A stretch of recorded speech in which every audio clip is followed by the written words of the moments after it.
Order this June 14th meeting of the Montpelier Planning Commission. First, we have to approve the agenda. Take it everyone's had a look by now, so. So moved with the addition of a conversation on the natural resources section, if we have to actually add that. Okay, we don't have to formally add that because that's just going to be an informal discussion at the end if we have time. Okay. Thanks for the proactivity. Do we have a second? I'll second. Okay, we have a motion from Stephanie and a second by Marcella. Those in favor of approving the agenda, say aye. Aye. Aye. Aye. Okay. Agenda approved. The first thing on the agenda after that is comments from the chair.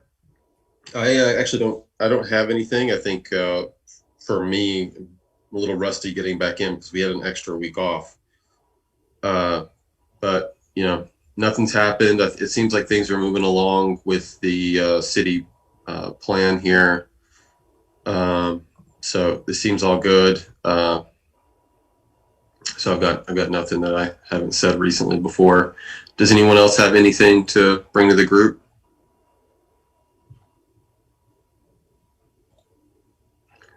Okay. Well, next on the agenda is general business. Don't believe we have anyone from the public here. Actually, can I get a quick question for Mike real quick before we start? Now that we've lifted the statewide restrictions with the 80% goal reached, is there any discussion within City Hall to open it back up to have us do in-person meetings? So with the end of the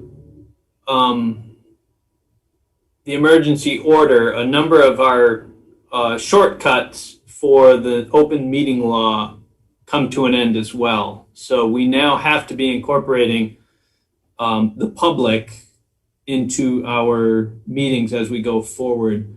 Now, City Hall is going to be closed till July 6th. So I think the way we may end up with one more meeting that will be virtual like this one, where again, if somebody is interested and we can make special arrangements to have them come in for public input. But the expectation is that when we start doing the July meetings, we will be able to do a hybrid. And the way that's going to work is I'm not going to be sitting here in my office. I'll be sitting up in the council chambers, and there's going to be two stations set up, one for the host, myself, and one for the public. So the public could show up. It'll be broadcast on the screen in the council chambers.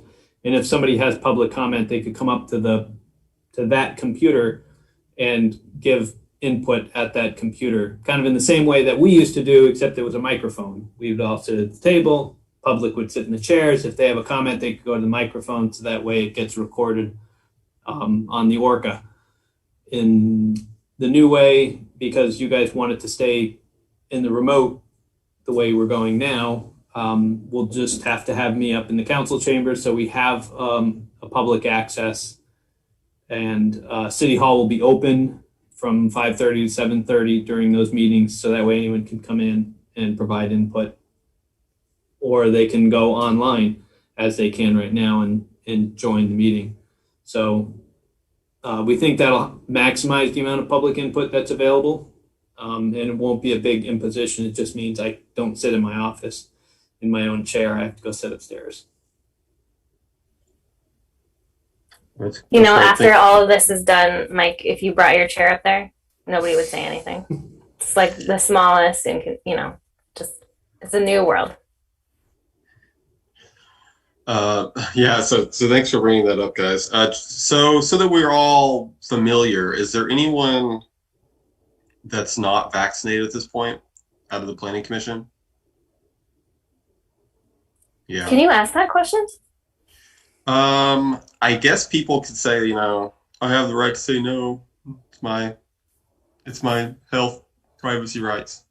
But no one did that, so seems like we're vaccinated.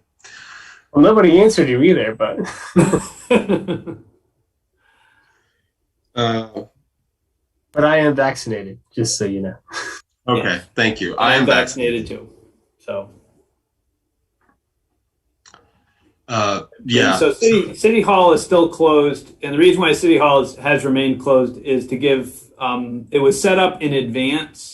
That the timing of July 6th had been set up a few weeks ago, in order to give everybody the opportunity who is a staff member who works in City Hall to get vaccinated before the City Hall is reopened to the public, and that's why it is set up the way it is, because a number of the younger staff didn't get the opportunity to start vaccinations till late. So in order for them to get both vaccines and the 2-week window before it was July 6th, that was the date that would work out. So if people are wondering why we're not reopening right now, that's the reason why, is because not all the staff have gotten through their 2-week window after their second shot. Okay. I think that we'll probably revisit the idea of everyone mostly returning physically, probably near the end of the summer. I'm going to be out the first meeting in August, by the way. So maybe after that we could talk about coming back in. I don't know. What do people think?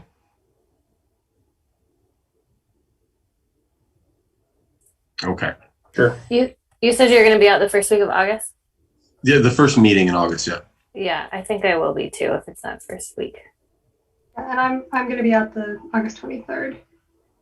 Okay. So if that was our first in person, I would miss it, but I'll catch the next one. Yeah, and when you guys go back to in person, it's up to you guys. There are a number of committees that enjoy the Zoom format and want to keep going. So it really is up to you. If you want to keep going in the Zoom format, you're welcome to. The only change is with my where I'm going to be sitting. Okay, that sounds great. So yeah, I know we're not in a rush, but we'll have to eventually deal with that. Okay.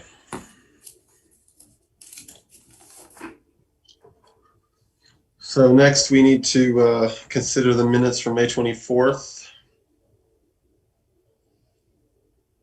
Everyone can take a look.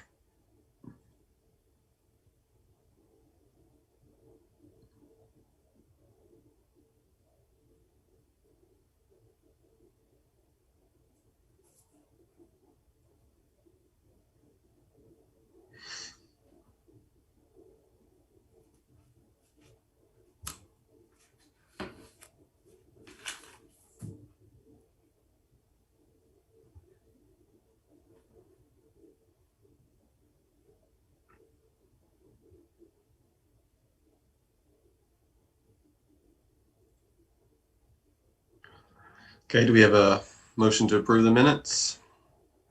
Or do we have any edits first, or anything to discuss about it?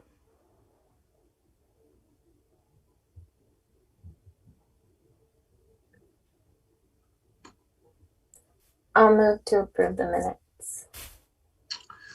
Okay, motion by Marcella. Do we have a second? I wasn't there, so someone else second. Second. Okay, we have a second from Aaron. Those in favor of approving the minutes, say aye. Aye. Aye. Aye. Okay, minutes approved. And that brings us to the energy chapter, and I believe that Marcella done some work on it. I'll leave it up to Mike and Marcella if he wants to walk through the chapter and lead that. So the comments that I made, I did like suggesting in the Google Doc, and it was in the document that's titled Dash Barb Comments, BC Comments. So I left Barb's comments in there, added a few of my own, and there was some stuff that Barb wanted to add that was a little bit specific, like that I wouldn't be able to do without diving into research, which if need be, I can do, but I didn't, not for this. And then I also, there's one other part I kind of left as is, and that was the longer discussion about aspirations and goals and outline of implementation approaches. And that was just because I thought we'd go back and check that out a little bit more closely after we were finished like voting and being okay with those. So I kind of left that as it was, but tried to do a little bit of tweaking in the top. And it was mostly just sort of nitpicky kind of little things. So, yeah. I'm sorry, Marcelo. I just want to make sure I'm looking at the right document. Which exactly is the document? In the energy plan folder, there's 3 Word docs, and I was in the one that's energy plan chapter -BC comments .docx. Do you see that one? Because Barb had originally put comments in that one. I just thought we'd keep them together. You guys want me to pull that one up and share it? It looks like we're all in it. I can see us all. Okay. I just put a link in the chat to it as well. So how would people prefer to do this? Should we have someone go through it out loud, or is everyone okay to just sit quietly and read it for a bit? I think it might be more orderly to read it out loud so that we can address things as we go, come to think of it. So let's just do that. Do we have someone willing to read through it? If not, I will.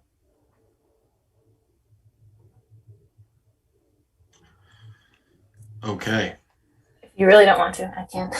No, I can do it. I can do it. Okay, we ready? I have a lot of practice reading bedtime stories and things like that, so you know. But I'm not going to do it in that tone. I was gonna say, can you do the voices? That's exactly what I was going to ask. I'm going to stop and ask you guys, questions and things. Oh, anyway, all right. Energy plan chapter, first draft, introduction. Some of the boldest aspirations in the city plan are found in this energy chapter. The global consequences of burning fossil fuels are well documented, and addressing the challenges of climate change will be a generational effort. At a local scale, is that a Barb inclusion where it just says example? Marcella? Sorry, the green example was what I put in because Barb is the red. So she said she wanted, or her suggestion was, how about specific Montpelier issues here? And she gave a couple of examples. So I don't feel like I should decide on what the example is, but if Barb had an example she wanted to do, I thought one way to frame it would be at a local scale, Montpelier example, and then at a global scale, there's this other stuff. So it kind of puts it in perspective. It's just a way to frame it. So we would need to land on an example, I guess. Okay. Can we just generally say ways in which Montpelier is affected?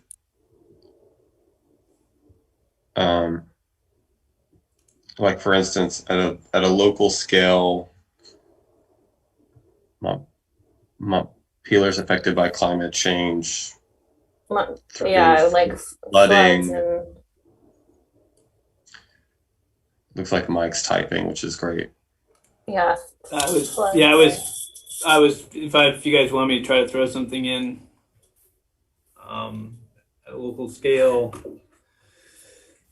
I would just suggest not directly referencing the 1993 flood. It just feels like a little attenuated at 28 years old. So Yeah. not that it's not significant. We could say increased flooding risk. That's what. Yeah. It also opens the door to the questions about to what degree was that climate change and what degree was other things, and just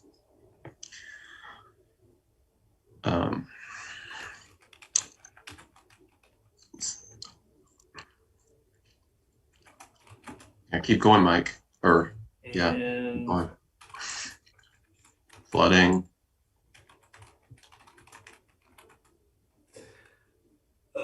Yeah, I'm not as good just doing these on the fly here. And resulting flooding that could occur. I don't know.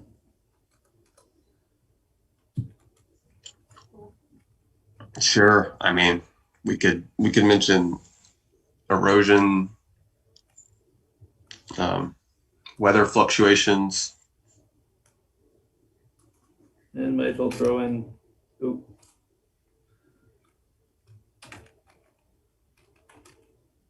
Yeah, we'll just go rainfall and.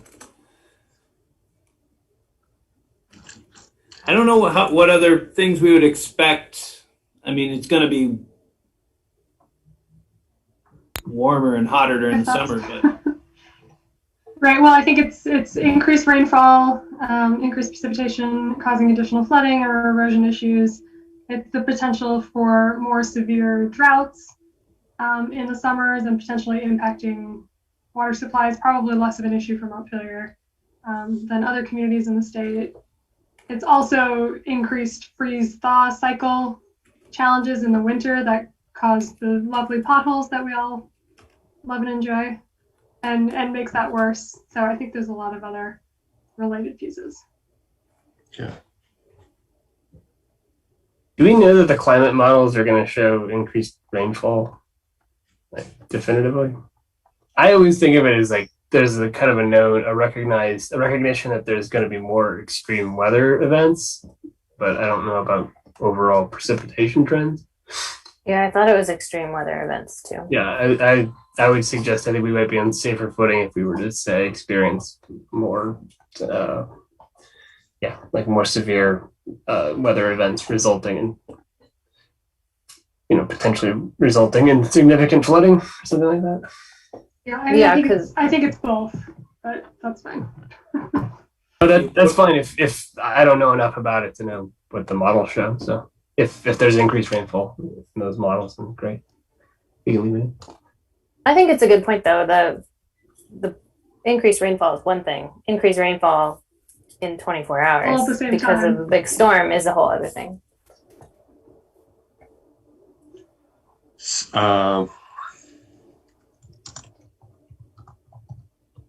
yeah, if somebody wants to jump in and throw something in there. Yeah. Yeah, I think the thing I have heard definitively is that over time we'll probably end up with more snow in the winters. Doesn't mean it's going to stick around more, but it'll snow more, mostly because we pick up a lot of our moisture from the Great Lakes. So when it's cold, the Great Lakes freeze over, and that's why we get more of our snow more of them in the shoulder seasons.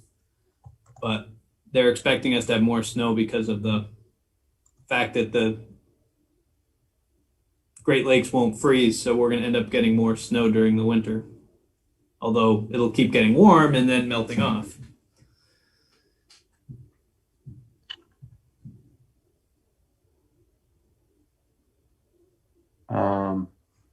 I'm just tumbling on how to do this freeze thaw thing.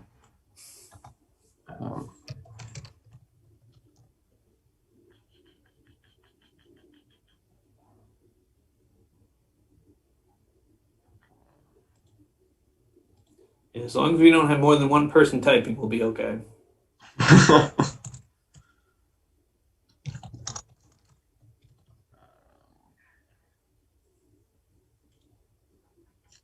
I don't know. Like somebody offer suggestions to change that or something. I'll just take mine back out there.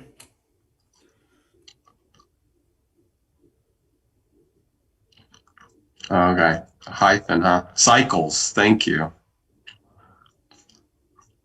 Oh, okay. That's looks good to me right there for a general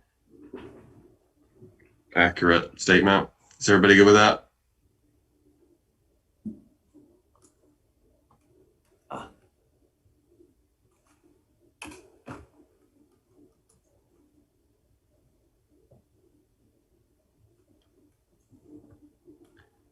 Okay, I'm going to move on. At a global scale, sea level rise, the potential for mass extinctions, more frequent and destructive storms, harsher droughts, and more flooding are all possible within our lifetimes and those of our children. Acknowledging these realities, the City Council has adopted policies to both adapt Montpelier to these changes, as well as minimize and hopefully eliminate our contributions to future climate change. Montpelier can do our part to make a better future for generations to come. I think that's another Barb. No, the green was me. Oh, I did not think. Oh, are you talking about the red? I was seeing this in the parentheses there. Oh yeah. I don't know Yeah. if everybody else, my document had like 2 different shades of red. Yeah, that's what mine Yeah. has too. Oh, sorry. I've got pink and red. Sorry. It's green on mine. Okay, I must be the pink then. My stuff must be the pink. So I just did a little wordsmithing there. Montpelier will do its part to make a better future for generations to come. Still don't really love that. It doesn't We could feel just- necessary. we could That just last dump sentence it, yeah. doesn't. Yeah, because of the prior sentence, it feels like we're repeating ourselves. Strike it. Let's do that. Stop it. I think that this chapter is overall longer than I would want it to be. So, It is. Yeah, it does have a lot more words than it needs to be, Yeah. which also makes me question whether we need to add something on sustainability. Yeah, I don't think we necessarily do. Does anyone else? I mean, I guess I would want to know what specifically she means. If, like, what's the different point about sustainability? Because if we're talking later about energy policies, that's more specific than general sustainability. Does she mean like if climate change keeps going and we keep having these more severe storms, it's going to be less possible to live in Montpelier due to those things? Is that sort of what she's getting at? Oh, maybe. Yeah. I don't really know. That's speculative. Can I make a suggestion? Because I think we're getting bogged down largely because we're not clear about what the function of the introduction is should we move to some more substantive sections, get through those first, and then we'll have a better sense of what we should plug into the intro? Yeah, let's just move along. So let's forget the sustainability thing and move along. Is that all right? I think in general, a brief intro is fine. We don't need to dwell on this. The Montpelier Energy Advisory Committee was founded in 2010. Okay, previously this discussion of city committees, they were in other chapters. Is this something we decided to keep in? I'm having trouble recalling. What do you mean other chapters? Like a different part in the plan? A whole different part? Yeah, the other I guess historic preservation was the last one, right? When we went through that, we had a discussion about what to do about these other committees and whether we want that up front or somewhere else. The Historic Preservation Commission was mentioned in the introduction of the Okay. of We that didn't move chapter. it? Okay.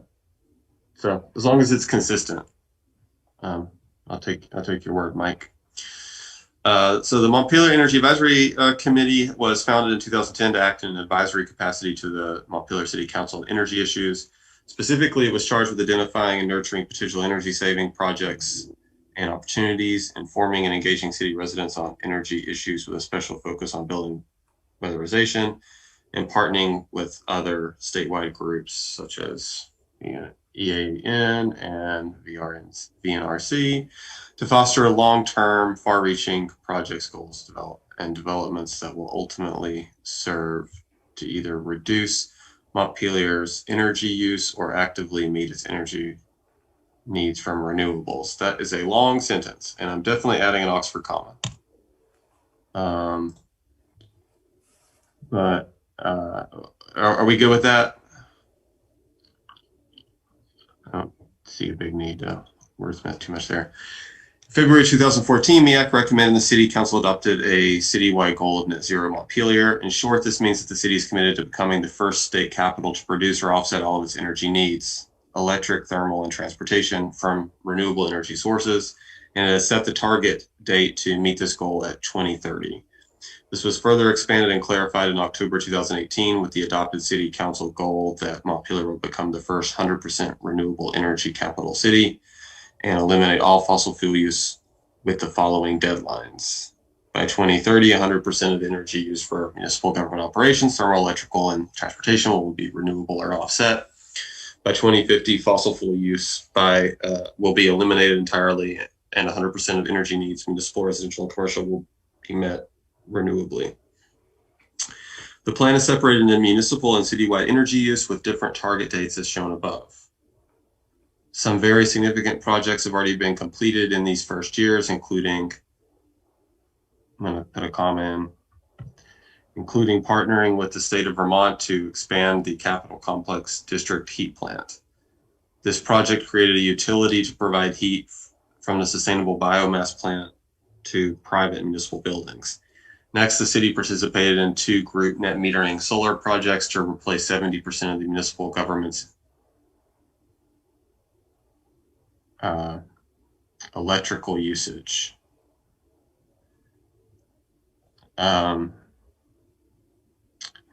Do we want?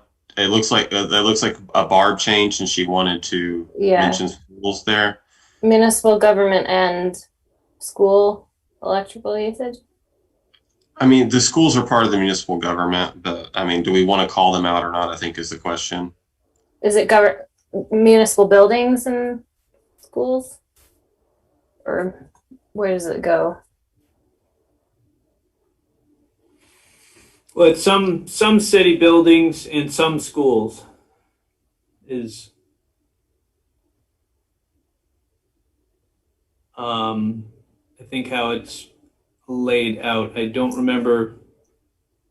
Actually, it's because this is the electrical. This is it's net metered for 70% of the electrical use, so it's mostly the buildings. I would just say to replace 70% of municipal electrical usage. That's it. Building electrical usage. Building electrical use. Okay.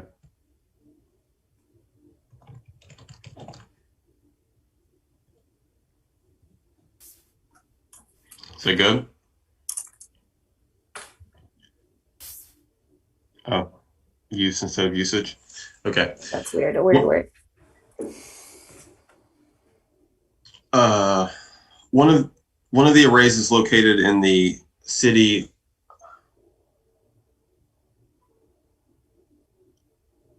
I think we should delete that sentence or put in photos of them with little captions about where they are, because people will be like, why is it in Sharon?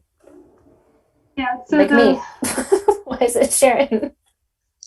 I'm struggling with this section a little bit because it is a website, and I think Marcel's comment is spot on the side here that it should be bullets or photos with captions explaining what's going on, because this is not reading like a website. Okay. So the more visual we can make it, the more we can break things out, the better, and the more it's going to make sense. Yeah, and that's fine if you want to take that out. That was, like I said, that's part of my stuff I had recommended. So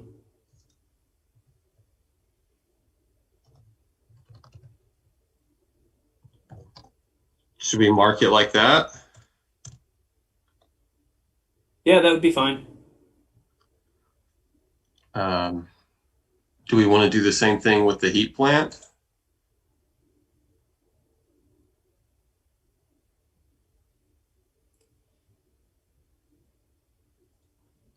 Yeah, Yeah, you could do like heat plant and then caption that says this heat plant provides sustainable whatever to municipal buildings 70%. Oh no, and then you 2 solar arrays, because everybody loves a good picture of a solar array.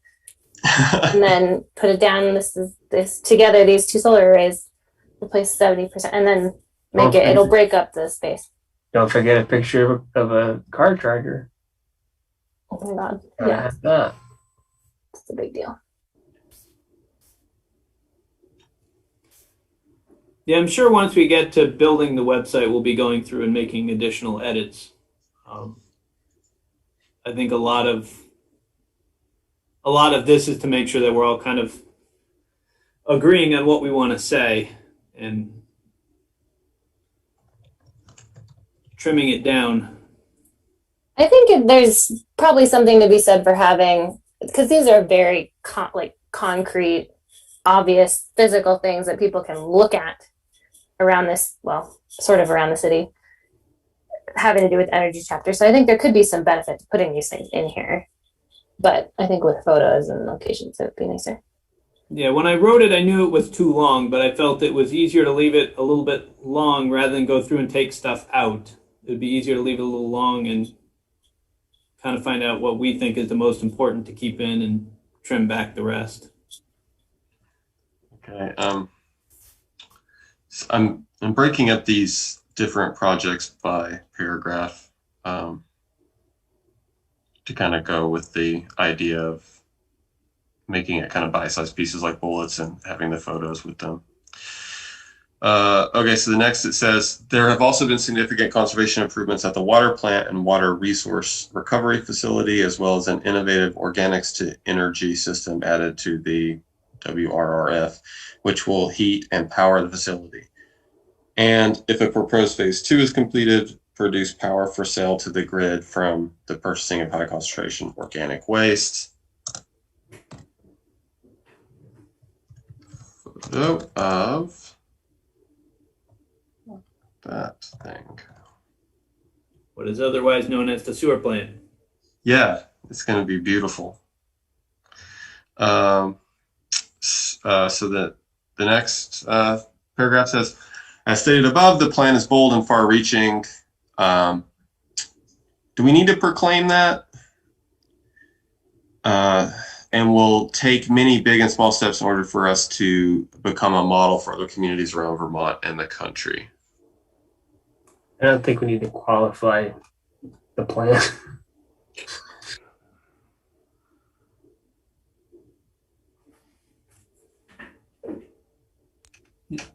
Well, it's more just that it's as stated above. We don't need to say it twice.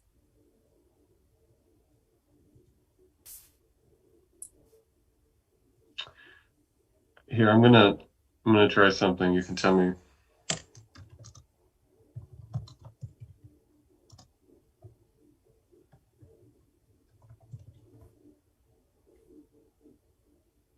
Oh, I had a general question, Mike, about the use of the word plan versus the word chapter. Like the energy plan, natural resources plan. Are those individual plans to go into the larger plan, or are they parts of the one plan? Because I was changing it and then I was like, oh, maybe I misunderstood because I kept saying it.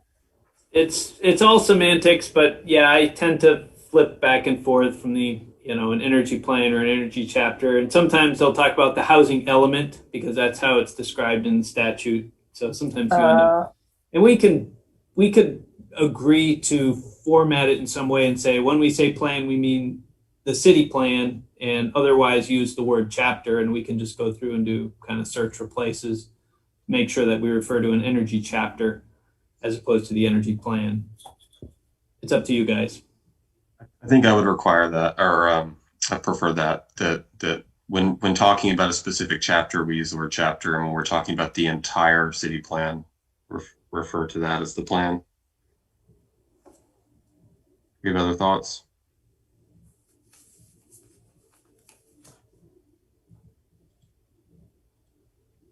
Okay.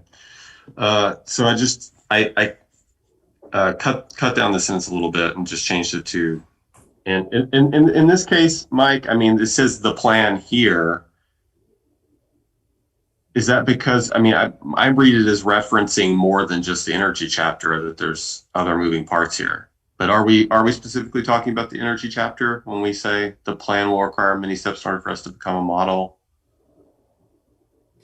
I was, when I was writing it, my intent was it was referring to the energy plan, but Okay, well, there, I just avoided that problem. It will require many steps in order for us to become a model for other communities around Vermont and the country.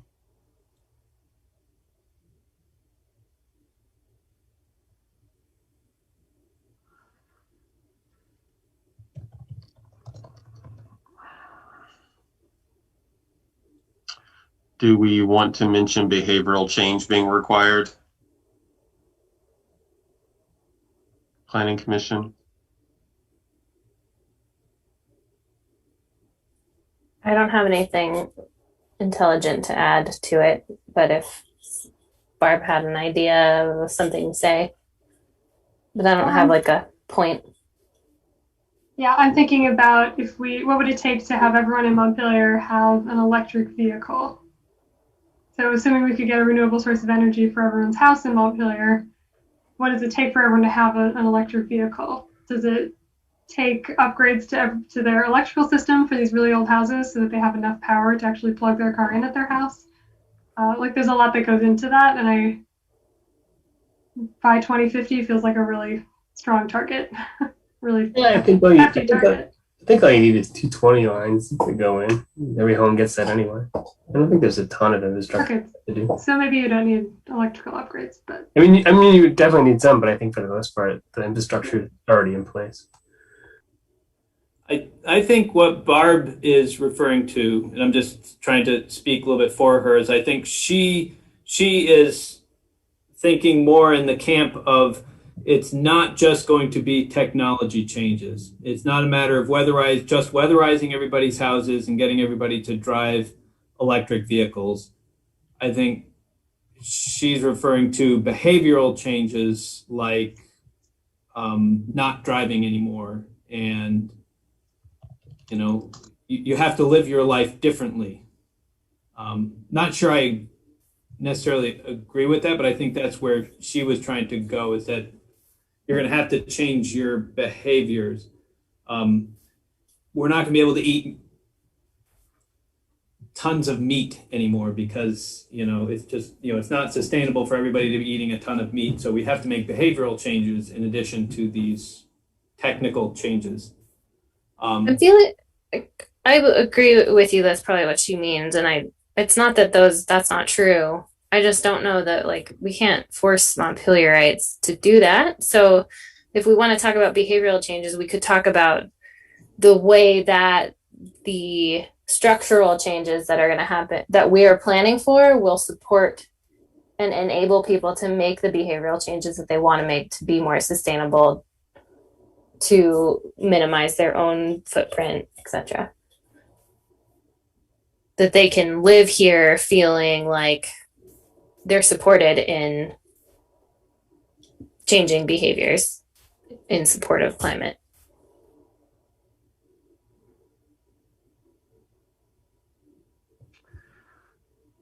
So I just think, I just wrote this as a way to note it without really trying to go too far like Marcel is talking about here. So changes will include technology upgrades and behavioral adaptations.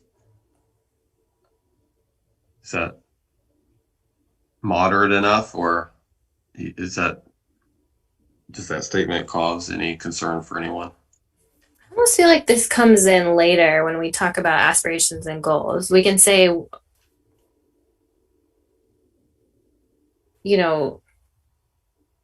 net zero types of goals can't happen without behavioral changes, but people might argue that behavioral changes can't happen without the infrastructure to support them. So we could talk about it in that section of how did we get to these aspirations? It's because of this structure we're trying to build up to support. I just don't want to be too repetitive, Yeah, from what you're saying, it's like we should move this entire paragraph down. Is that That's kind of what I'm thinking. Because the rest of the intro is just talking about like, okay, global like point. Why do we even have this chapter? Then it goes into a little bit of history. Then it talks about sort of some specific stuff that we've done to date.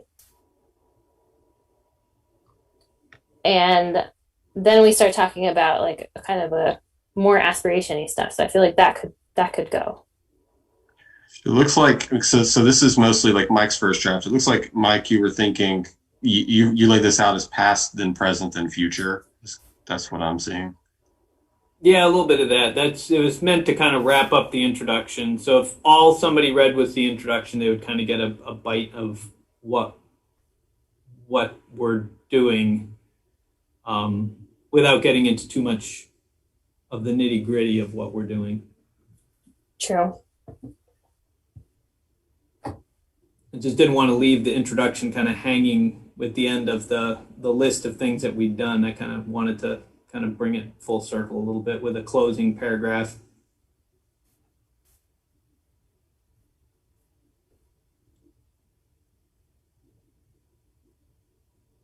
We could say like in the aspirations outlined below or outlined in the next page or something will support. Yeah, it just seems to me I kind of I feel like we were always just begging for trouble when you start talking about how behavioral changes are necessary and how it just kind of becomes this, very, what do you call it, Mike? Puppy dogs and unicorns? Rainbows and unicorns. Rainbows and unicorns, yeah. And I just feel like, I think, Marcel, I'm sorry to, I think this might be what you're saying is, but I feel like we can just sort of talk about how the efforts that are contained in the chapter itself will help facilitate the kinds of changes that are necessary to help, ensure a better future, energy wise, climate wise, and we think that these things will help achieve, broader goals beyond, just sort of the local impacts or something like that. But to sort of delve into these like more existential questions about who we have to be in order to solve climate change, I think is just probably not necessary here. So I can try to take a stab at that language. I'm not going to be able to do it this very second, but if people are interested in maybe that approach, I can do that offline. Yeah, I think I'm on board with what you're saying. Because we can only control the sort of structural support for our individual choices. So, Aaron, you're proposing to rewrite this paragraph? Is that what you're saying? Yeah, let me just draft an alternative and we can sort of weigh the two. But I'm just not going to be able to do it right now while everybody's talking. I just have to think about it for a second and sort of go through the plan. But I'll give it a stab and circulate it to the group. Well, I guess I can't do that. But well, I think we were planning on voting tonight. We might just also consider just keep the first sentence and the last sentence and chop out the middle, which would be another way of just buttoning up. It will require many steps in order for us to become a model for other communities around Vermont in the United States. We cannot fix global warming and climate change by ourselves, but we can think globally and act locally and do our part to ensure the planet we leave will be one that is sustainable.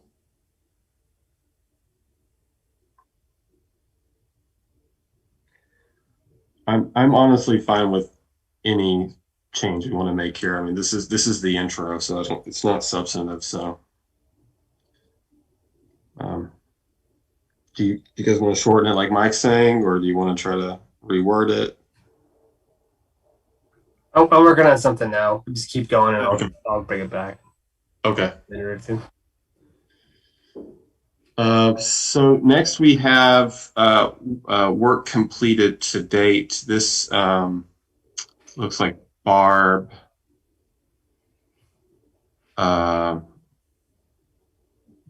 So Mike, what do you think about this stuff that Barnett included here, and how does that fit in with the way we're structuring other chapters? So this was a little bit surprising to me. In her email, her comment was that we didn't talk in the introduction about all the great things that Montpelier had been doing, and I'm honestly just I kind of thought we talked about district heat, we talked about municipal solar, we talked about waste to energy. We didn't talk about every single thing that's been done, but at the same time, we are trying to, just kind of hit the biggest of our highlights. And some of these, I don't know, I guess depends on the stylistically what we want. Do we want to be getting into the, exactly what we've done percentage wise for energy improvements to all these pieces? Another note I had is that we do have a section couple down that's the summary of past efforts. So if we did want to have something, this, I don't think this is introduction material, but that's just some of my thoughts that I'm not sure this fits here. Might fit better under summary of past efforts. Yeah, I agreed that it's duplicative to what is already in the intro. I would be fine with it, I guess, in summary of past efforts. Okay, I just moved it down there so we can revisit when we get to that part. I guess that way, if somebody did not read the intro, but they just wanted to look at past efforts in a bullet list, that would get them all of it. Okay, so we'll keep going for now, and we'll get back to that. How does the energy plan relate to the other chapters? The energy plan is closely linked to nearly every other chapter in the city plan. Some chapters amplify the energy plan goals directly. For example, affordability is an important objective of the housing plan, and making units more efficient through weatherization helps achieve both our housing and energy goals.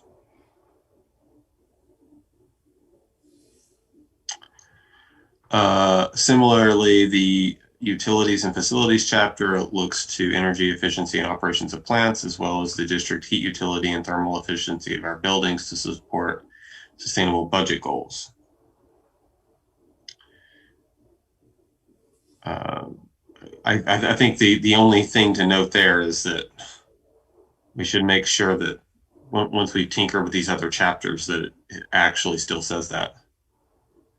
So I know in housing, we actually, the housing working group is, we're going to plan to actually remove some of the aspirations and goals that are very transportation heavy and just leave it to the transportation chapter, for instance.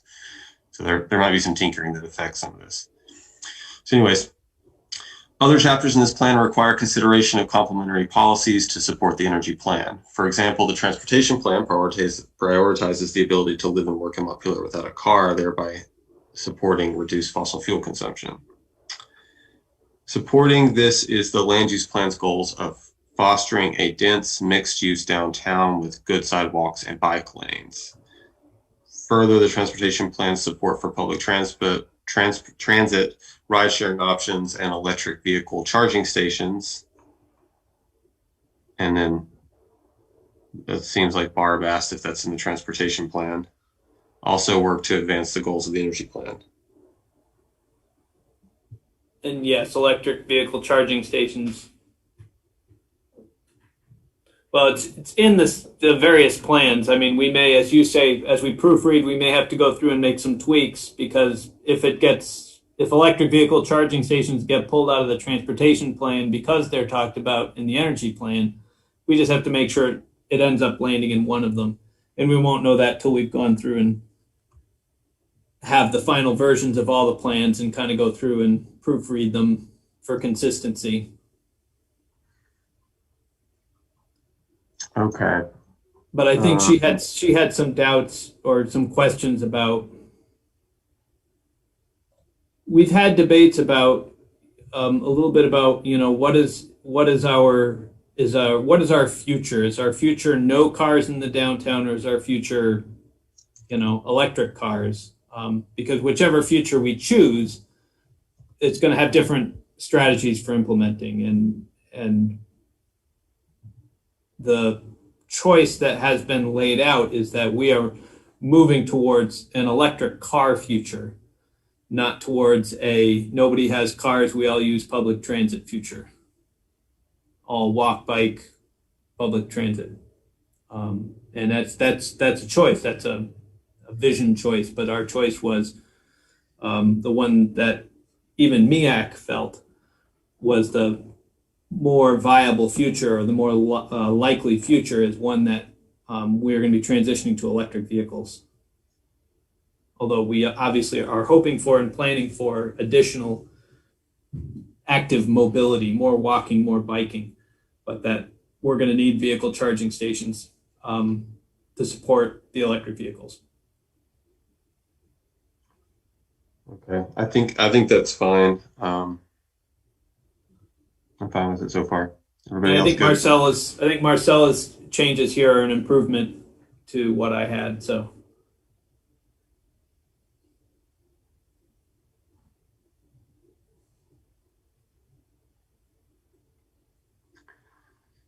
yeah. So moving on, another chapter that supports the energy plan. I'm just going to say this chapter is the natural resources chapter, which has strategies to develop carbon sequestration management plans for city park land. Is okay. Right. Is that right? The way that that's written, city park land. We kind of, I mean, I feel like we need to, I just put a note that was like, we're going to need to finish the natural resources plan first and then. Yeah, I mean, I was just thinking, like, our capitalization conventions throughout the.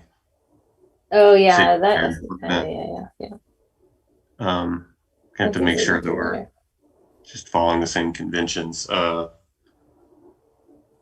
if we capitalize some, we got to capitalize all. And yeah, I think it should be non-capitalized there.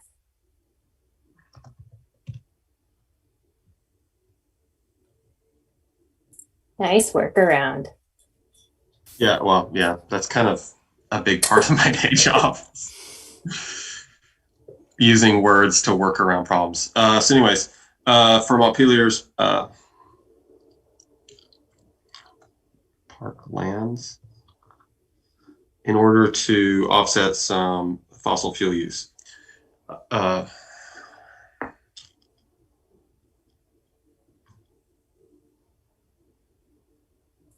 didn't know what. This seems like she was. I don't know what that is. It seems this discussion is about the natural resources chapter, not the energy chapter. Yeah. I think you can delete that. Natural resources is also a chapter where the impacts of hydropower on water quality and natural aquatic communities would be considered. I highlighted that because I honestly don't remember if it's in there. I think it is in there, but it should be is considered or are considered, yeah.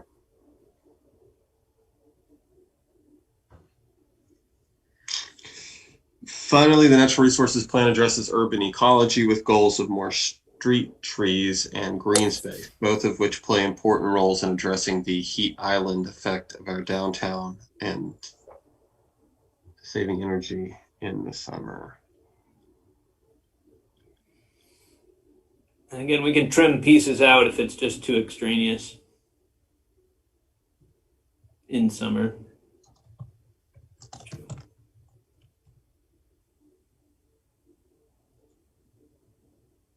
Hey, sorry, I just wanted you guys to know I just added a alternative paragraph to the intro at the end. Okay, we'll do this next one to just finish the section, then we'll go back up.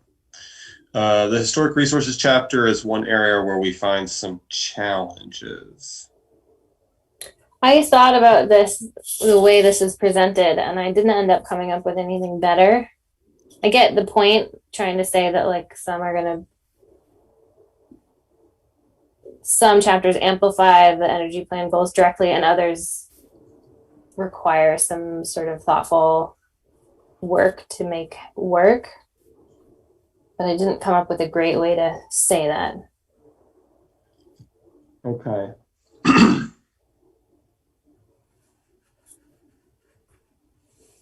And I thought maybe it is fine just the way it's written.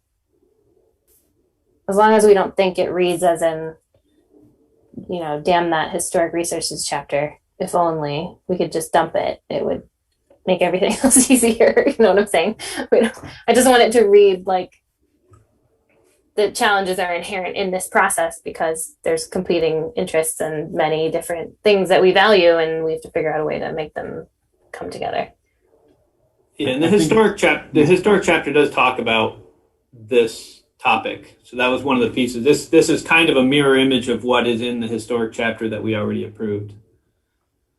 That just talks about, you know, we've got a lot of goals. Doing the historic is one of them, but, you know, one of our challenges is how do we balance, you know, energy efficiency and weatherization, which is an important part of the energy plan, with maintaining historic integrity.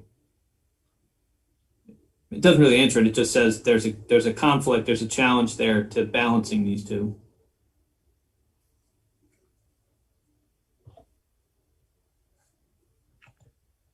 I think it's fine to acknowledge tensions. I don't think that this is stated in a way where one chapter is contradicting the other. Yeah, I didn't end up. Yeah, that's part of whale. I think it's okay. Okay, let's scroll back up to Aaron's paragraph. So Aaron, it looks like the initiatives discussed. Is that what you wrote?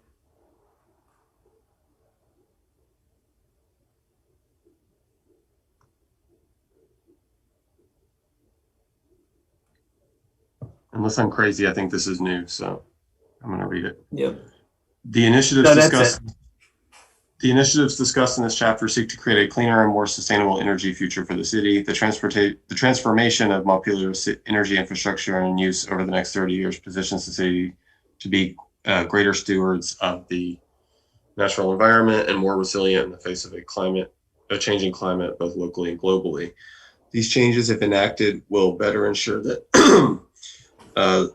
Montpelier residents of tomorrow will enjoy the same quality of life of those today.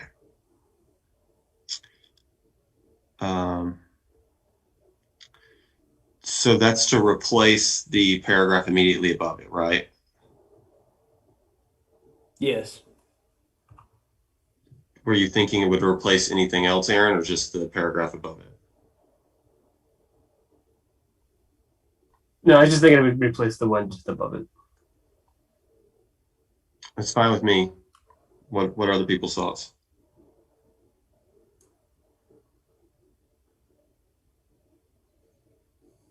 Agreed. Good. Do it. Okay. Stephanie and John, you have like 1.5 seconds to object. Yeah, it looks good. All right. Let's move on. So I'm looking at the summary of past efforts section. The energy plan is a relatively new addition to the city plan. As a supplement, below is a catalog of the key reports that have been developed over the past 12 years in the city. Some key energy planning efforts and plans include, and then this was unfinished, but we moved the items that Barb wanted mentioned down here. This looks like it needs more work. And so if we're going to vote tonight, I mean, could we leave this to you, Mike, to further flesh out, and we'll just approve it with the idea that this will be completed later? Yeah, we actually did that with the housing, or with the historic as well. We kind of recognized that now that we had the format and the pieces put together, we would have to take some time to work with the Historic Preservation Commission to come up with the list of all the projects. And the same thing here is, I'm going to have to go back and work with MEAC to try to find what reports have been published. There are only like 3 that I found. So there aren't a lot of technical reports, but we can change this to read a catalog of key reports, and I can just tweak the wording there to also It looks like and projects would be good enough. Through that. Below is a catalog of the key reports and projects that have been developed over the past 12 years. And yeah, I mean, I trust your discretion too to just include these examples from Barb if they make sense to you.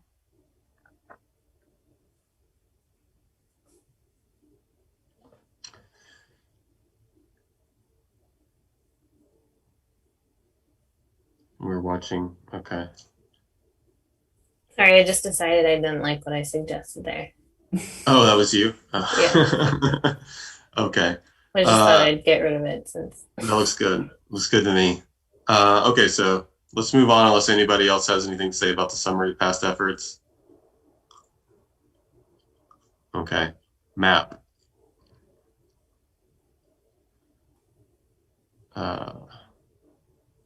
So these are just the components to the map that will be included here, Mike? Yeah, there are going to be a set of layers. There's certain ones I'm trying to remember. I don't believe there are any required maps for the energy plan. I don't think there are, but I'd also maybe suggest that we just refer to the RPC one, because I don't think there's any like utility to these maps, no pun intended, but like no one's going to be looking at this to figure out like where there's a power substation, or like it just kind of feels like a map for the sake of a map, which usually I'm all for, but in this case, if it seems like maybe we're creating work for ourselves where we could be spending our time on things that are more useful.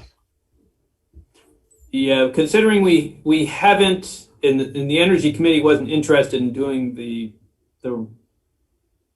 there's another act that was done for the energy plans which lets you be able to approve locations for energy facilities. Specifically, usually it's for solar facilities, to basically get them approved faster. So if we had those maps, or if we adopted those maps, but the Energy Committee wasn't interested in doing that work. So, if we wanted to do that, we would have had to have those maps, but we didn't go that route. So yeah, I agree with John. I don't think there's maps for the sake of maps. It's certainly when I was developing this list, I was just trying to, kind of roll off the top of my head what would be some possible map layers, but I don't think there was much that's there. I could be wrong about this, so take this with a huge grain of salt, but I'm fairly sure that there are some very real Department of Homeland Security issues with mapping out utilities. I know that there is for certainly transmission lines. But I don't know if the distribution stuff would be problematic either. But it's just another reason not to include a map. I don't know. We'd want to wade into those issues if they exist.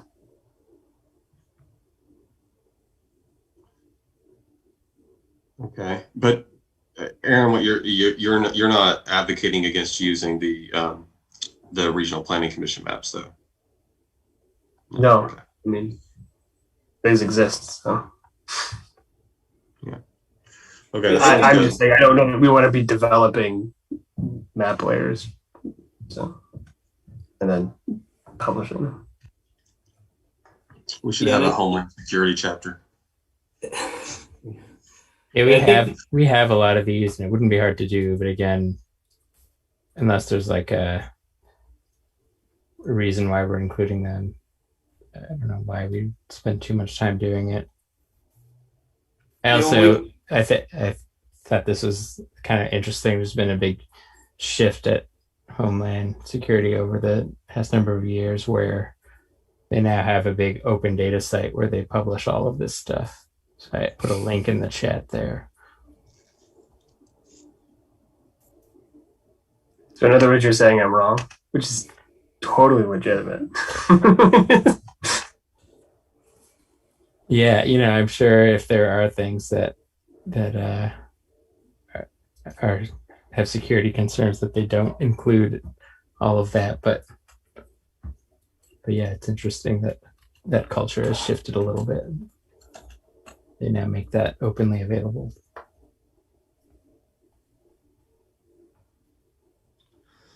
Okay, that sounds good.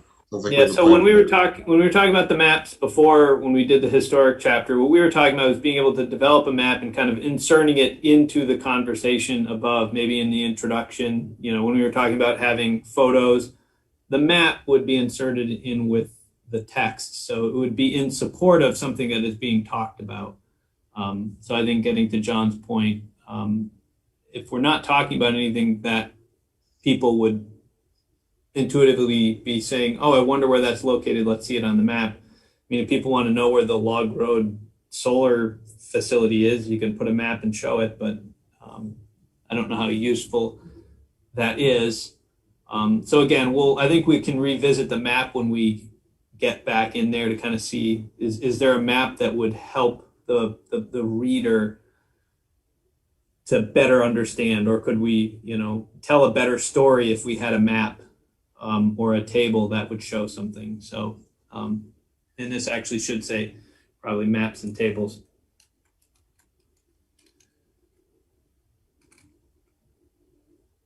Okay, sounds good. So the next part of the chapter is the kind of narrative explanation of the aspirations and goals. Has anyone checked to make sure that this reflects what we did last meeting? I don't think it does it? Because we changed. Okay. No, because we still had to talk about the strategies. So I haven't been in here to go through and readjust this, which I guess I could do for next meeting, unless Marcella wants to go through and. I can, yeah. Or so.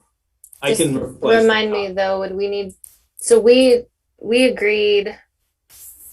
Hold on, I'm opening the template. We agreed on the aspiration and goals, right? And then did we agree on the strategies too? The collapsed strategies? No, I put that together, and that's the second of our conversations for today. Sorry. So as soon as we're done with the chapter, we'll go to work on the strategies. Okay, I'm happy to. I don't know if that'll delay us, but I can make the aspirations and goals match what we had agreed on and take a stab at the writing. And then the implementation approaches, I guess we would have to do after the fact. So I guess by the end of tonight, I could work on all of that for next meeting. Would that delay our vote, though? I think so, but that's fine, I guess.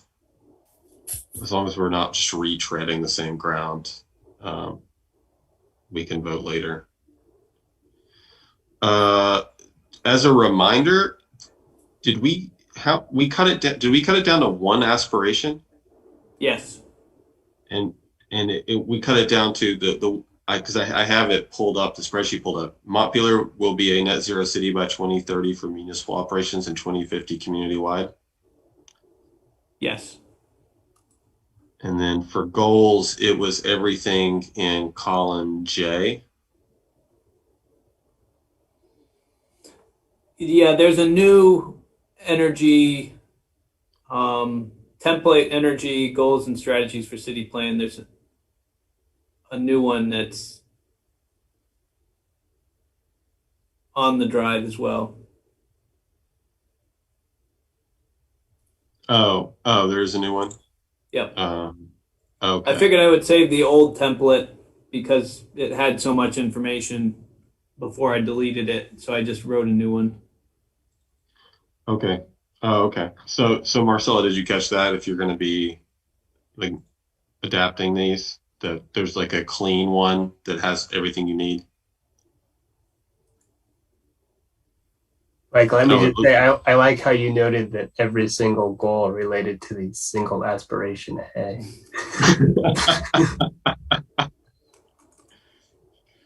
hey, we made straight A's. What do you know? Okay, so maybe I'm the one who's slow on the uptake there because it looks like all of you are already in that document. So, okay. We can do that.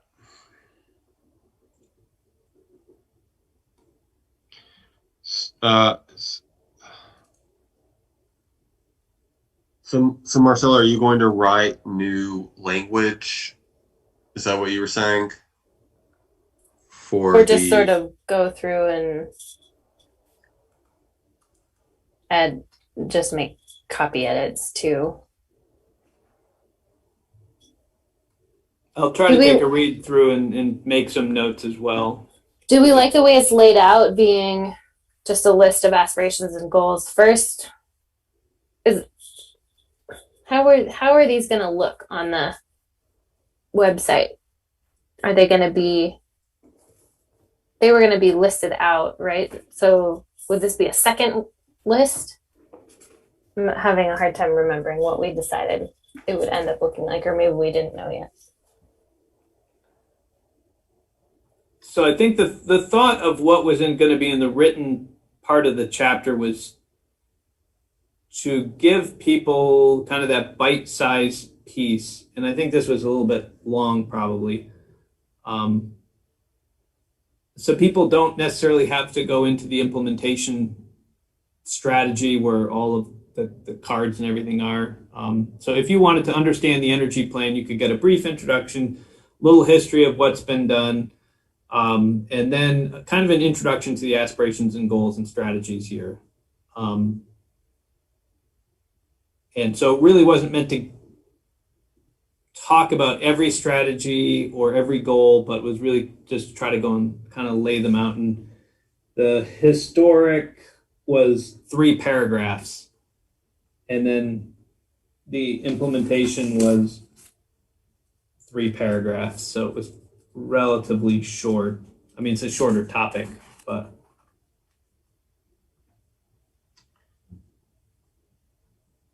Okay, I think my only concern was just to make sure that the newly stated aspirations and goals are the topics being discussed by the language here, which we didn't really cut much, so I imagine it will be. But so our plan will be to approve the sections other than aspirations and goals, and then we will revisit that at the next meeting when we have new text for it. Does that sound good? Yes.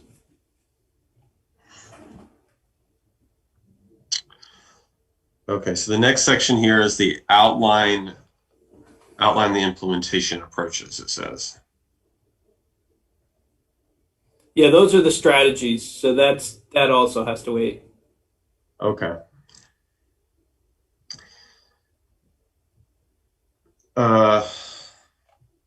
So Mike, you said that you were going to work on a draft of the strategies for this, and then we'll look at that later based on the new goals.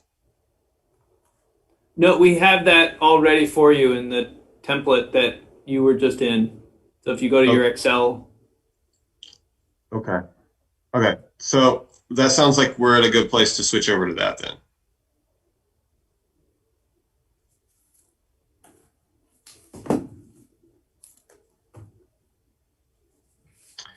Let's do that. So if everyone can open the template and under the strategies tab.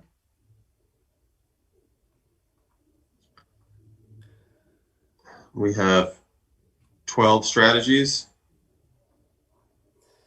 Yeah, so what I did with the when we did the other one, we started to group them together. So I started, rather than calling them strategies, I started to kind of label them as kind of initiatives, because they usually involved a number of different related strategies. So a couple of them, especially if there were projects, tended to kind of fall into their own category. So this was, if you remember, like 8 pages of strategies. So condensing it down isn't too bad, or at least I thought it wasn't too bad. So the if we go back, we got down to 8 goals. So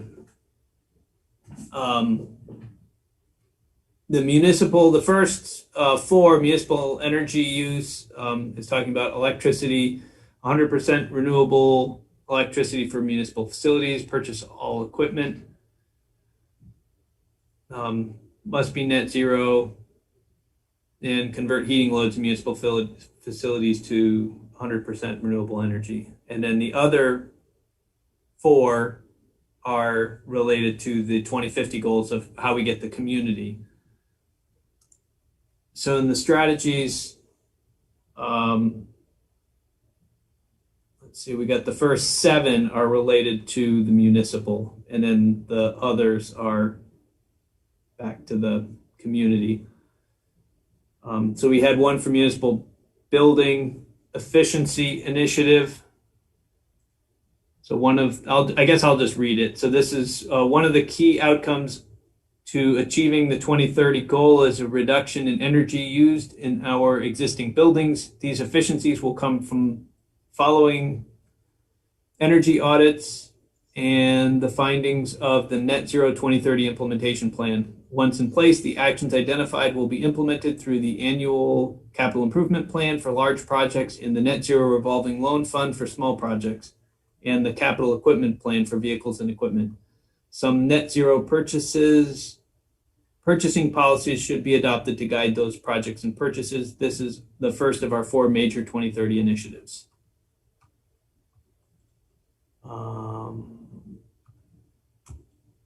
Let's see if I can find my. All right, so, and then we had a couple of individual projects that really didn't fit into those. One was a project to meter the fire station for district heat. Fire station is currently metered with City Hall, and this is a project for tracking weatherization efforts on both buildings. It's been estimated to be $5,000 to $7,000, which is why it hasn't been done yet. Seems like a lot of money to spend for not actually doing anything other than metering the building. But MEAC has identified that. So the second major one, and you guys can stop me if you've got something you want to change, is the Municipal Electrical Generation Initiative. So although Green Mountain Power is projected to be net zero by 2030, the city has a goal to net meter renewable power for all electricity used by municipal facilities. Much of this was done through the net metering solar projects in Sharon and on Log Road. There are also additional generation opportunities in phase 2 of the water resource recovery facility upgrades currently under development in 2021, which would be sold to the grid. MEAC would also like to study additional generation opportunities if presented. This is the second of the 4 major 2030 initiatives. The next one, future municipal facilities and future vehicles must be net zero initiative. Although no new municipal facilities are being proposed at this time, this plan recognizes that when new facilities are proposed and constructed, they should be net zero at the time of operation. This net zero policy should be extended to the purchase of replacement vehicles as they come up in the equipment plan as well. Similar to the other initiatives, this one will be guided by the 2030 net zero plan and implemented through the capital improvement plan and capital equipment program, and supported by policies to guide the construction and purchases. This is the third of the 4 major initiatives. And then we've got another individual project, which is the biodiesel fleet tank project. It is anticipated that a percentage of our net zero goals will be accomplished by shifting to biodiesel for our heavy equipment like front loaders, backhoes, and tandem dump trucks. This shift will require new fuel tanks at the DPW garage to support those vehicles. And then Electric vehicle charging stations. It's anticipated that a number of vehicles will be replaced with electric vehicles in order to meet our net zero goals. This will affect such items as police cruisers, small utility trucks, and other cars. A number of EV stations will be needed to charge these vehicles when not in use. So whether this is a simple project to install them or a program over time will be determined by the Net Zero 2030 plan. And then the last of hold on, Mike. I just want to make sure Okay. before we keep going. Does anyone have any feedback so far? We just shot through half of them.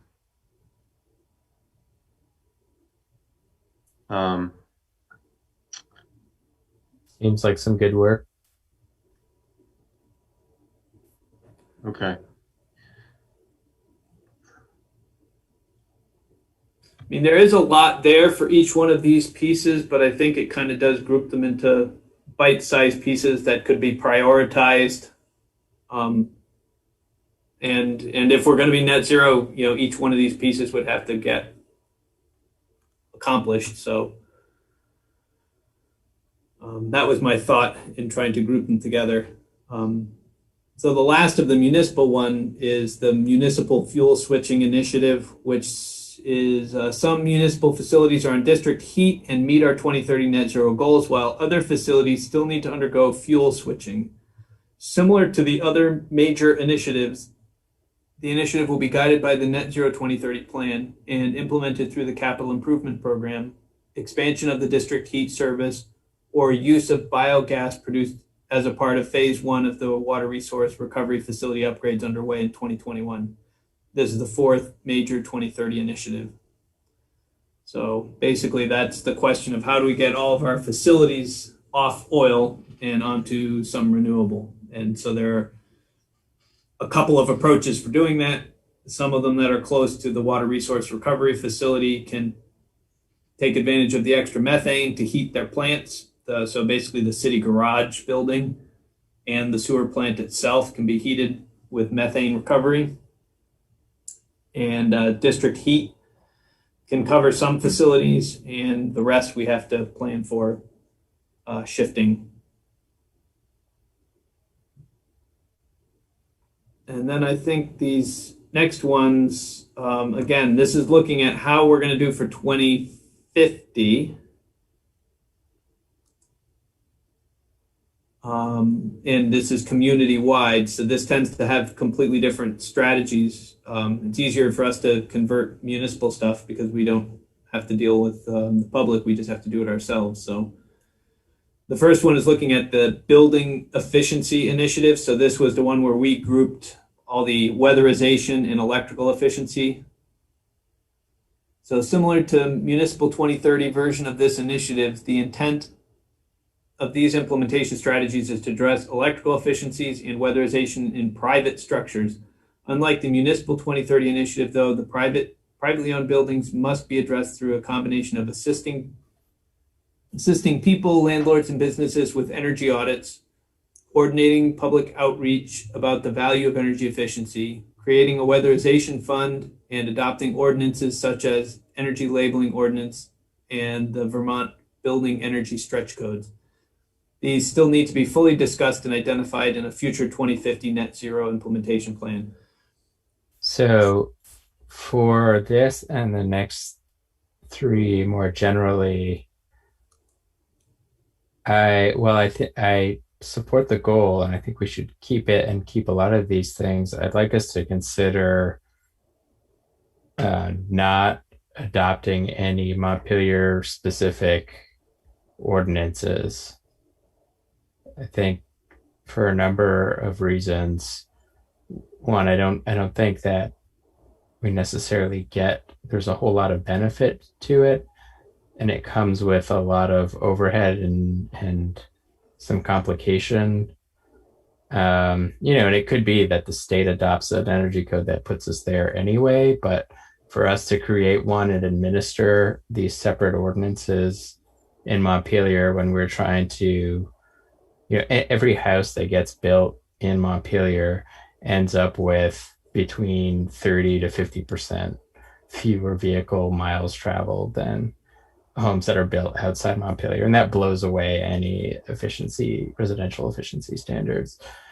But in the last like decade, most of the homes in the county have been all built outside of Montpelier. So if we can just focus on really getting things built and inviting people into Montpelier, and then if we can do that, if we can get net zero homes built without having our own ordinance, then I think that's how we win, or that's how we get there. But for us to just adopt these for our own city of 7,000 people, I think would be a mistake. So I guess all I would propose is scratching any reference to any ordinances or codes, but everything else looks fine. What do other people have to say about that? I hadn't thought about that, but the way John explains it makes sense. I would, if anybody else feels like they have the expertise to talk about that. Mike, what was your rationale in? I think it was you and MEAC working together, right? So, and I'm not asking you to like rebut John. Just what was the thought about the need for the ordinance and the strategies? So my concern, if you notice over in column O, I actually have I've made some comments on these next ones that come up. Just because I've felt that the 2050 stuff hasn't been well thought out and hasn't been well debated. And I think MEAC would probably disagree with John in that they want to be net zero. And so therefore we should be doing more to get there. If we're going to be net zero, my complaint about this was actually, I thought this was very weak implementation strategies. There's no real regulatory changes to drive transition. So, we want to be net zero with respect to these things. And mostly it was, if you really look at what they're talking about doing, is assisting in energy audits and public outreach to tell people how important it is to weatherize. The two ordinances, one is the energy labeling ordinance, which, I will say here in the planning context, I was not a fan of it. I don't think it's going to be effective. I don't think it's going to have, it's not having a direct impact. And what I look at when I do things is to be deliberate about having a very direct effect and not go and say, well, other communities that adopted an energy ordinance or a labeling ordinance, what it requires is when you sell your home that you've got to go and reveal what the energy efficiency status of the home is, in hopes that either the buyer or the seller will want to invest in energy efficiency either upon selling or upon buying that structure. And I feel there's better ways of getting to people. It's not helping existing homeowners do weatherization, which is where I would have targeted. So, I'll agree with John. The regulations are probably more important for the new structures that get built to make sure that they are energy efficient, although most of them already are.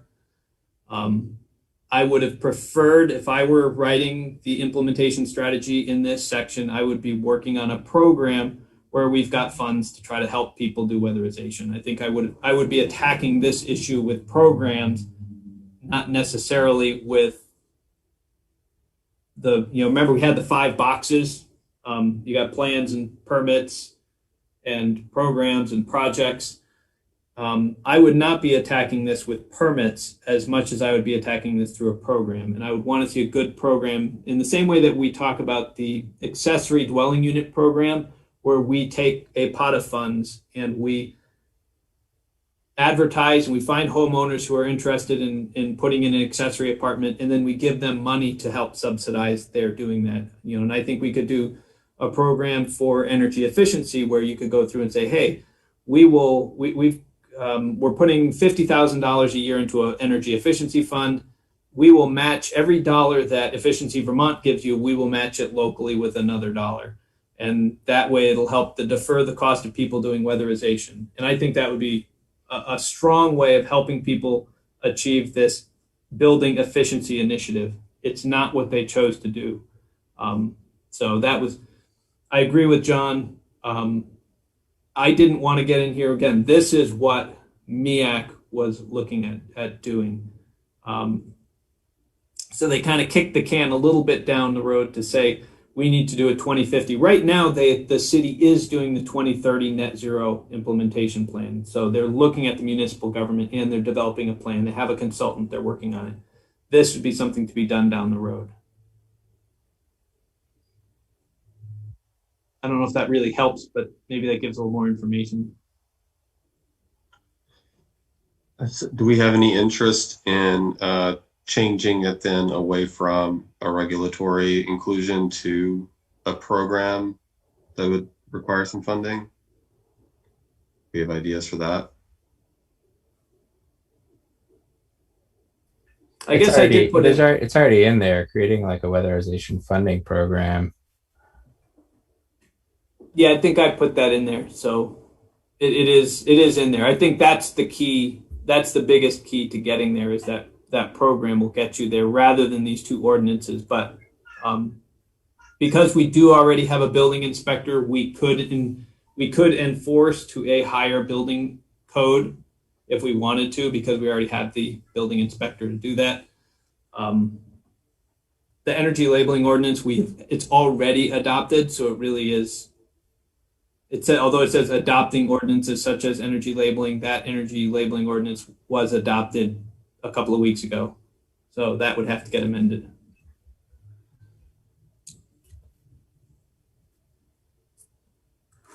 Tell us more about the ordinance, like what process led to that being approved? It's a long story. I know it's been something the mayor has really worked hard at for a number of years through the Energy Committee, and recently kind of led it through the adoption process. So I think it was adopted probably a couple of weeks ago, 2-3 weeks ago, maybe 4. So it really just looks at, as we said, it's energy labeling. So when you sell your house, you have to go through, and there are a bunch of requirements that you have to go through and do this energy. It's a tabletop energy audit of your house. So you would go through and enter some information about your house, and it would come up with an energy profile. And that you're required to provide that at closing, and there has to be a signed thing, and it's got to get recorded in the land records, and that's the basics of it. I did not know that personally. Yeah, according to some statistics of other towns, upwards of 30% of homeowners will invest in some kind of energy improvements that otherwise wouldn't be done, according to the research. Because they have to disclose it to the seller, and then so they're going to want to look more competitive. Yeah, so either the buyer wants to be more competitive, which doesn't really matter in our environment, or the buyer might want the information and use it to make energy improvements to the house that they've just purchased. Okay, so and that changes some thinking for me, because it seems like the ship may have sailed. I mean, we still don't have to include it in the plan just because it's something already in existence, but it doesn't seem like it's going to hurt anything possibly to include it since it already exists. Well, what do other people think? But then there's the question of the stretch codes, which that would be if we have that in the plan, that would be something that we're saying we're aspiring to change the building code.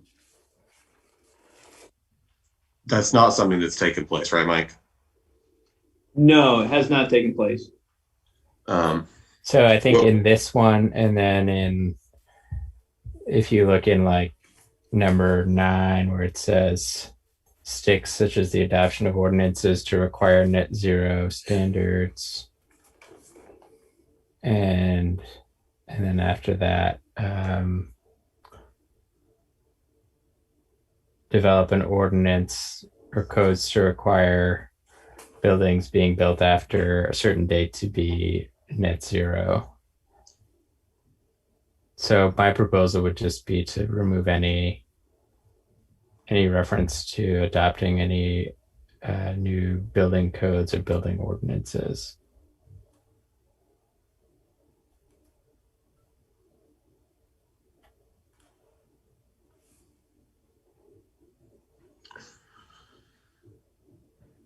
What do other people think?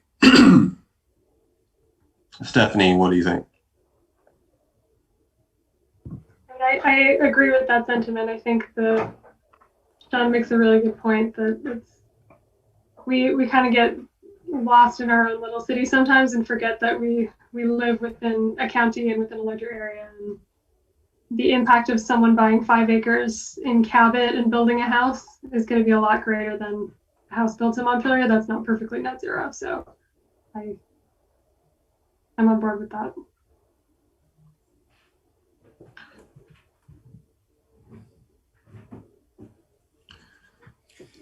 Do we have any other thoughts about? I mean, it's an interesting tension because I mean, if we have this goal, then certain things have to happen, and if we're not requiring them to happen, then it makes that energy goal difficult. Certainly makes it more difficult, but it'd be easy to meet if we had no new homes built. Then they would all be built to that standard. So I still think it's a noble goal. It's not easy, and this doesn't make it easier. But I do think that the more homes that we can get built, the more we're really working towards the spirit of this. And I think that we are, especially with new homes being built to the current residential building energy standard, which I'm sure will only be increased across the state. We're really talking about the margins. So the impact there, I think, is again not very big, and I think that we tend to discount or overlook the cost of customizing and administrating and building our own ordinance for the city, and what that means not only for the city administering it, but for anyone trying to build in Montpelier to understand that they have to play by a series of different rules. So this isn't to counter anything you're saying, but my understanding is that Montpelier's building code is non-standard already. Is that true? Like anyone building anything in Montpelier as of right now would still have to learn some special. No, so commercial, we enforce the state rules. So the only difference that we have compared to other communities in the state is that we enforce the building codes on single family and 2-family houses as well.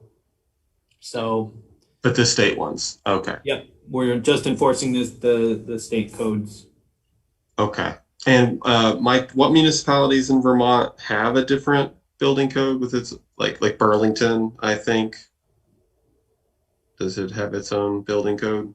Well, there are 8. I think there are 8 communities that have taken over the enforcement of building codes. So everybody else, you've got to go to the state. If you're a commercial or industrial building, you'd have to go to the state for a permit. And here in Montpelier, in Williston, and a couple other places, Burlington, you'd go get a local permit.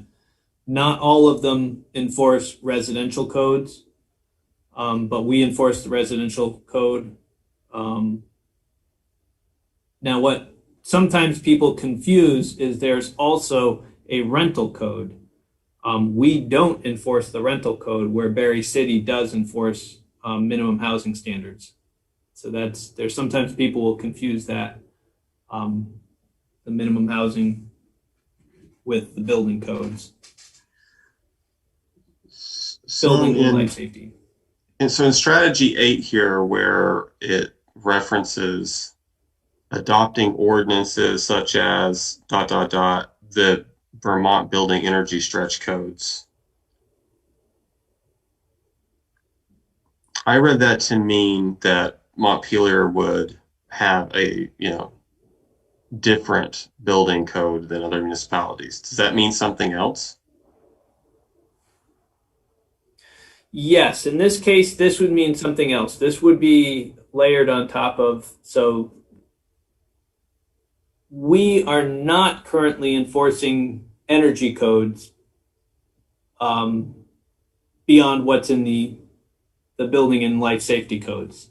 So our building inspector is not enforcing any of those various energy codes. But we could adopt the stretch code, which is a higher standard, and enforce that as a requirement above and beyond. Are there other municipalities doing that? I don't know. That it's possible there might be, but I don't know of any. Okay. So I think that's some important context there, so that that goes to John's point. I think that we would be making it uniquely more difficult to build in Montpelier.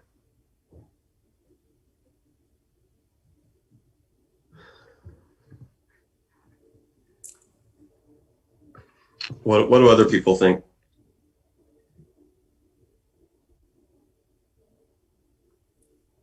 I guess I feel like I agree. I wouldn't. It would be too easy. I think Stephanie's Cabot example is a good idea. It would be too easy to just live outside the city, which wouldn't get us what we want.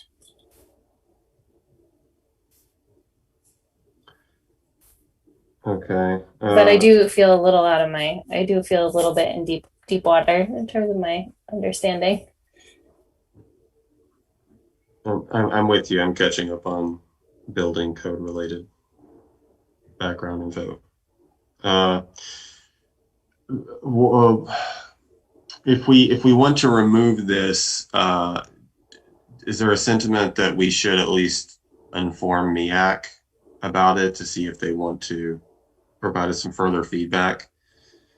I definitely don't want to see a situation in which we're, battling it out with MEAC in front of the city council later. Yeah, it would be nice to hear, if at least from Barb, if she had a different thought. We've had, we certainly could let them know. This shouldn't be a surprise. These discussions have happened, over the past 5 or so years. The mayor is fairly familiar with this and the discussion.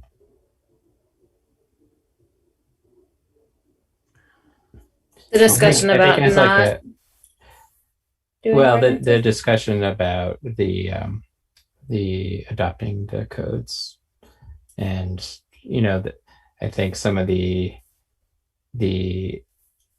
arguments for it are, you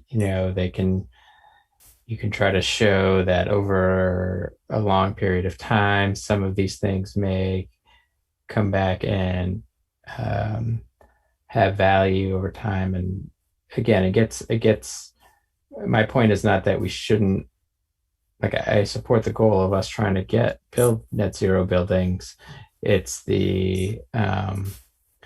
it's just the creating the bureaucracy around it that's just not helpful. And I think it's like, not only for this, personally, I feel like for this plan and what we should be communicating as a city is that we are welcoming people here, and we are going to work together to build homes for new households to come to the city. And that's really what we should be emphasizing. And we are going to be a net zero community, and we are going to have all these other amazing things. But I think, like, we very easily water down the, yes, we want X many more houses in Montpelier over the next 10 years, but we're also going to have, the highest energy standards, historic preservation standards, a lot of these other things, that then all of a sudden it just becomes pretty exclusionary in terms of,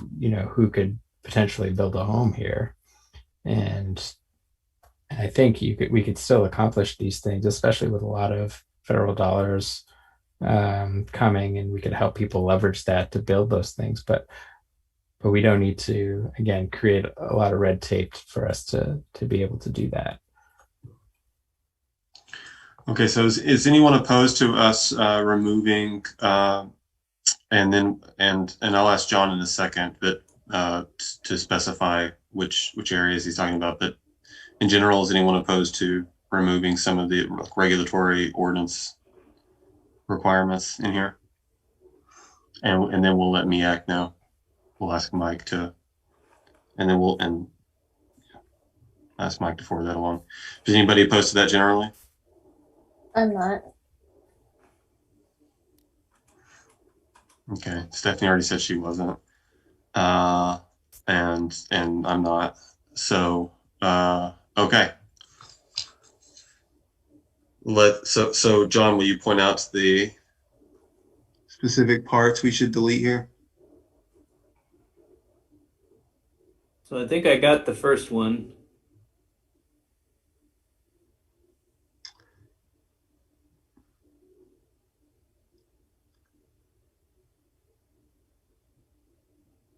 So I think I took care of number 8, okay, and you just struck that for 9. That's fine.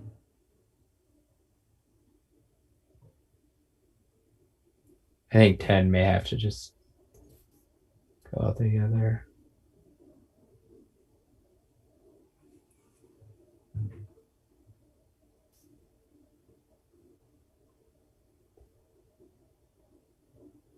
Can we figure out a way to rephrase that as an incentive instead of removing it? For one thing, it's the only strategy that's under goal 7.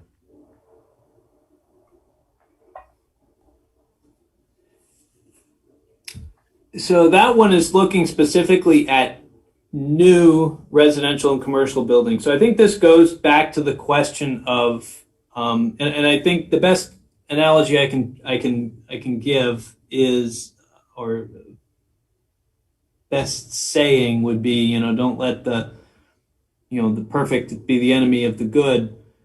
I think sometimes, in striving to be net zero, we actually end up, blocking being good. So, do we want to be a community of 10,000 people who is 90% net zero, or do we want to be a community of 7,000 people that is net zero? And which one is better? And they're looking at in number 10 is the fact that all new buildings, if we're going to be net zero by 2050, then we've got to start making new buildings meet our net zero requirements.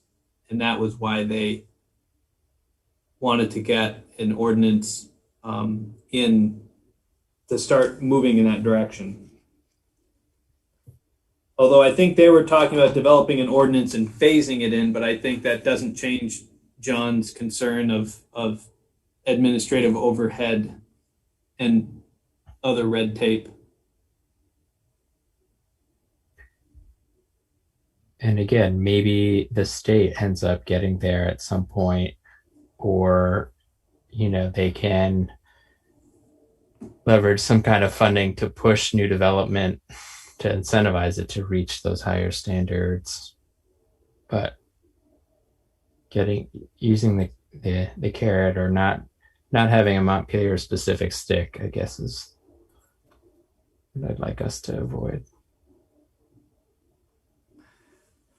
Yeah, I will say that the Energy Committee did have a number of initiatives that which we already had cut out of here, which talked about, we need to get higher fuel efficiency standards in our vehicles. So we should, be doing things to make more efficient vehicles. And I think there are a number of times there are just things that are not within our ability to do.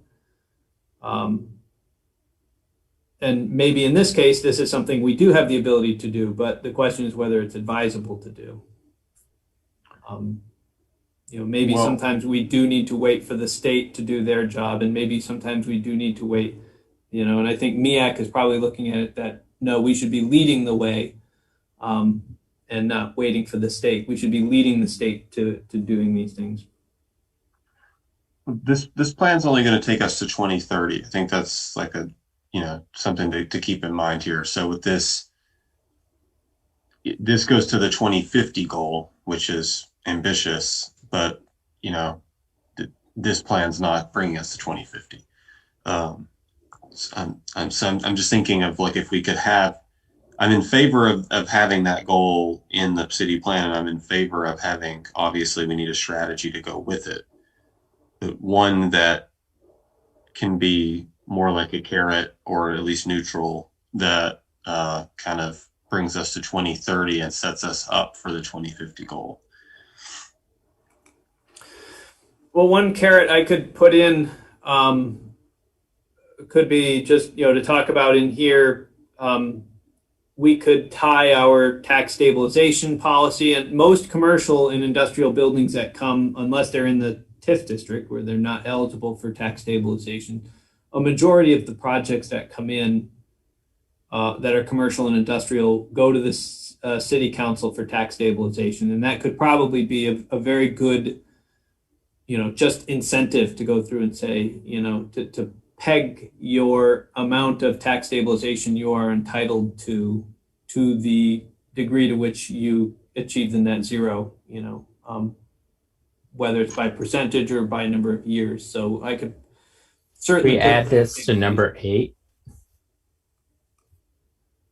Basically just add reference to new buildings in number 8.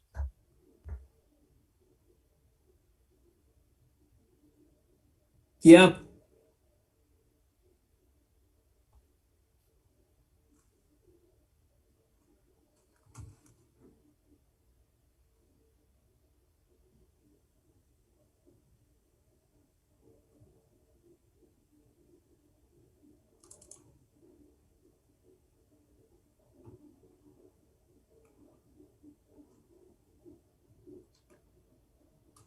In new and existing private structures. So I added new and existing. Unlike the initiatives of privately owned businesses, must address a combination of language on energy audits, conducting.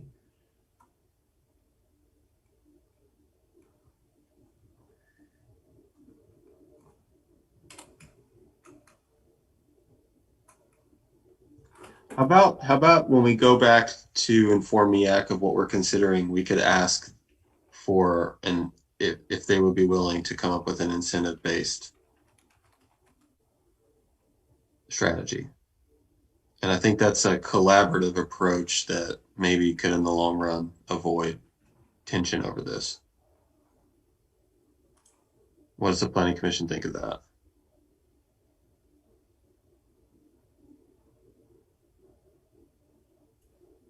Yeah, I mean, it seems like that's sort of what this does in my mind. But yeah, I think also communicating, like, we are supporting all of the goals and a lot of these very ambitious strategies. So hopefully this isn't seen as too much of a break or departure, and that we just have a lot of other goals and considerations. But to go along with all of these things, I think is very supportive of what they've put forward. And it's not, this has been going on for about a decade, so it's not out of the blue. Okay, so is that okay, Mike? Can you let them know, like, right away, and to ask for hopefully a turnaround within a month, or at least a response? Yeah, well, I think what I'll do is wait. I mean, we've got this one, and then we were going to touch up the rest of the energy plan chapter, those last 2 sections. Maybe I'll wait till we have that so they can kind of get to see the whole of what we've put together. If we want to wait just a couple more weeks, we can send them the whole thing. Okay. If you're okay with that. Yeah. My only concern is when we table things for a while, and then when we go back to them, we're not fresh anymore, and then time gets wasted a little bit. but that seems fine. We just need to note that as far as the chapter goes, it's just the aspirations and goals and strategies sections of the chapter that we haven't reviewed.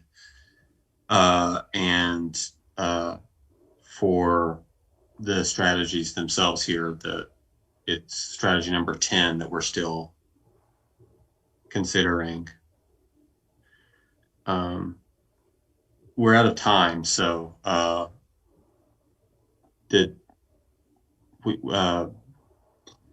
we obviously we didn't finish the strategies yet. So yeah, but Mike, you're saying that you want us to finish this next meeting and then you'll go to MEAC. Yeah, I think it would be better for us to have something, and I think you should feel comfortable. All of the various committees that worked on their chapters worked within a silo and worked within an individual set of goals. You guys are the first. I've got to run, but see you guys. All right, you guys were the first ones to kind of take a look at how things may compete with each other.